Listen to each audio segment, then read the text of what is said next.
안녕하세요, 조야TV입니다. 오늘은 원피스 1072화 심층 분석 1부입니다. 이번 1072화는 분석할 게 많아 1부, 2부 나누어 봤으니 양해 부탁드립니다. 영상 바로 시작합니다. 이번 1072화에서 첫 번째로 주목할 만한 장면은 역시나 스튜시일 겁니다. 이번 1072화에서 스튜시의 정체가 밝혀지는데, 스튜시의 정체는 록스 작단 미스 버킨 스튜시의 클론이었습니다. 그렇죠, 자칭 흰수염 주니어 위블의 엄마이자 자칭 흰수염의 애인 미스 버킨의 클론이 스튜시라는 거죠. 현재 스튜시가 베가펑크, 시저, 저지퀸, 미친 과학자들이 모인 단체 매즈의 실험체인 걸로 보아 1072화의 시작 속 나레이션은 스튜시의 탄생을 알리는 걸로 보입니다. 일단 클론 스튜시의 등장으로 주목해볼 건 미스 버킨의 능력입니다. 이번 1072화에서 스튜시는 뱀파이어처럼 변했습니다. 현재 세라핌들이 각 본체들의 능력을 사용하는 걸로 보아 미스 버킨의 능력 역시 뱀파이어 관련 능력일지도 모르겠네요. 클론 스튜시의 등장으로 또 하나 주목해볼 건 스튜시가 카쿠를 공격했다는 겁니다. 이 상황을 보고 루치가 매우 당황한데, 루치가 이렇게 당황하는 거 처음 보는 것 같네요. 그렇다면 여기서 가장 중요한 점, 왜 스튜시는 카쿠를 공격했을까요? 역시나 가장 유력한 건 스튜시가 베가펑크의 조력자라는 겁니다. 사실 이에 대해서는 이미 떡밥으로 공개가 되었습니다. 1070화 심층 분석에서 말했던 것처럼 1070화 표지에서 매즈의 의문의 여성이 한 명 있었는데, 저는 그 여성이 스튜시라고 생각했습니다. 그 이유는 아무렇지 않게 베가펑크의 기술력을 알고 있었다는 거죠. 즉, 매즈의 뜬금없이 의문의 여성이 멤버로 있었다는 점. 스튜시가 베가펑크의 기술력을 알고 있었다는 점을 종합해본다면 스튜시는 베가펑크와 함께 매즈에 있던 여성일 확률이 높았다는 거죠. 다만 이번 1072화에서 스튜시가 클론인 걸로 밝혀진 걸로 보아 매즈의 여성은 스튜시의 본체인 미스 버킨인 걸로 보이네요. 그렇죠, 이로써 알 수 있는 건 스튜시와 매즈가 연관이 돼 있다는 것이 이미 떡밥으로 밝혀졌었다는 겁니다. 다시 말해 현재 스튜시는 베가펑크와 연관돼 있다고 진작의 떡밥으로 밝혀졌다는 거죠. 게다가 스튜시는 베가펑크가 말한 조력자의 조건에 매우 적합했었습니다. 섬 내에, 즉 에그에 내 있는 자이며 베가펑크를 도와주면 있을 곳을 잃고 정부에게 쫓기게 될 거라는 점, 즉 현재 세계정부 인물이라는 점. 이 조건들을 모두 충족하죠. 저는 이러한 조건들 때문에 조력자 후보 2명 중 1명이 스튜시라고 생각했습니다. 물론 류큐크와 베가펑크에게 은혜를 입은 센토마루만 베가펑크를 아저씨라고 친근하게 불렀다는 점에서 또 다른 조력자 후보인 류큐크가 조력자인 게 더 유력해 보인다고 주장은 했는데 아쉽네요. 다만 류큐큐 역시 앞선 아저씨 떡밥 때문에 베가펑크의 아군일 가능성이 아예 없지는 않을 거라고 봅니다. 다음 주점에는 쿠마를 사이보그로 만든 이유입니다. 이번 1072화에서 베가펑크가 쿠마를 사이보그로 만든 단서가 나오는데, 그 단서는 그 이유를 말하면 보니를 상처 입게 만든다는 겁니다. 이로써 알 수 있는 건 쿠마가 사이보그가 된 이유는 보니를 위해서일 확률이 크다는 겁니다. 다만 어떤 이유 때문인지는 아직 단서가 정확히 나오지 않은 만큼 아직 무언가를 말하기에는 애매하죠.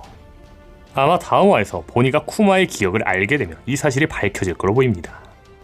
하지만 현재 나온 여러가지 떡밥과 가설을 종합해본다면 쿠마가 사이보그가 된 이유 한 가지 가설을 이야기를 해볼 수는 있습니다.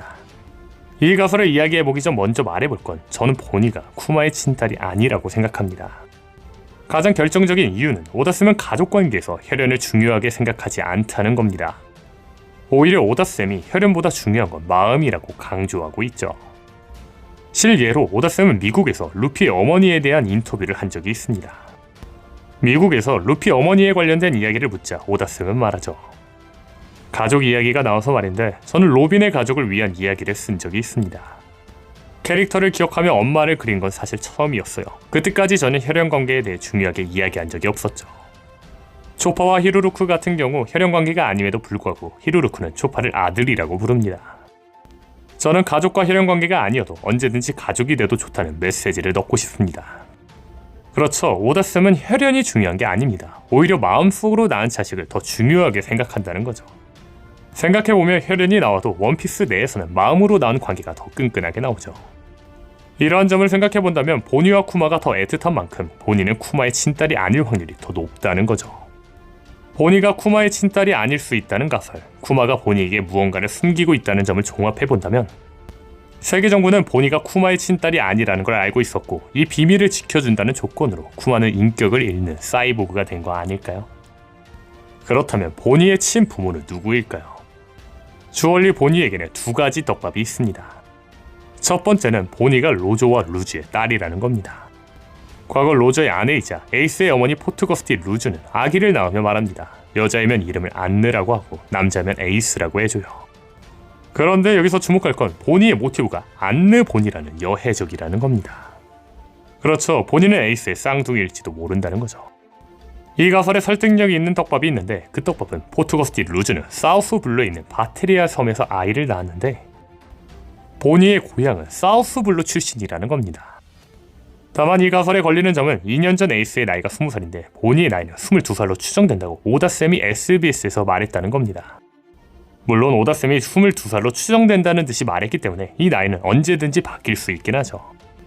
다시 말해 로저의 딸 보니를 쿠마가 입양했고 본인의 자신이 악귀 로저의 딸이라는 사실을 모른 채로 살아가고 있었다는 거죠. 그리고 로저의 딸 보니를 처형하지 않는 조건, 그리고 이 사실을 알리지 않는 조건으로 쿠마는 사이보그가 된 거라는 거죠. 보니의 정체의 두 번째 가설은 보니가 빅맘의 딸이라는 겁니다. 다만 이번 클론 떡밥이 나오면 저는 보니가 빅맘의 딸이 아닌 빅맘의 클론일지 모른다고 생각합니다.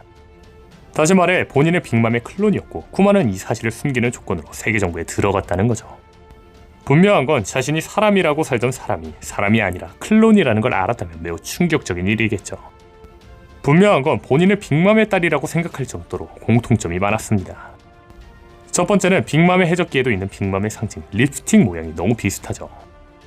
두 번째는 둘 다 흔치 않는 핑크색 머리 색깔이죠. 세 번째는 둘 다 대식가라는 겁니다. 네 번째는 빅맘의 젊은 시절과 보니의 모습과 상당히 닮았다는 거죠. 마지막으로 빅맘과 보니의 공통점 다섯 번째는 이들의 배는 케이크 같은 배입니다. 그림, 대사, 하나하나의 떡밥을 주는 오다쌤이라면 배 모양, 입술 모양, 머리 색깔 등이 비슷하다는 건 충분히 의심할 만하죠. 앞서 말한 것처럼 이 공통점은 보니가 빅맘의 딸이라는 떡밥이라 생각했는데 이번 클론 떡밥이 나온 만큼 보니가 빅맘의 클론이라는 가설이 더 가능성이 있지 않나 싶네요. 클론 스튜시의 등장으로 마지막으로 주목해볼 건 베르고입니다.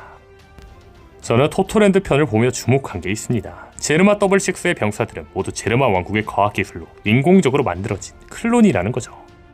저는 영상을 통해 여러 번 말했지만 이 클론들의 유전자는 베르고가 아닐까라고 이야기했습니다. 분명한 건 이들의 모습과 베르고의 모습이 매우 닮아있죠. 이번 1072화에서 클론이 확실하게 나온 만큼 제르마 클론명들의 본체는 베르고일 확률이 매우 높아지지 않았나 싶네요. 다음 주장면은 조로 대 카쿠입니다.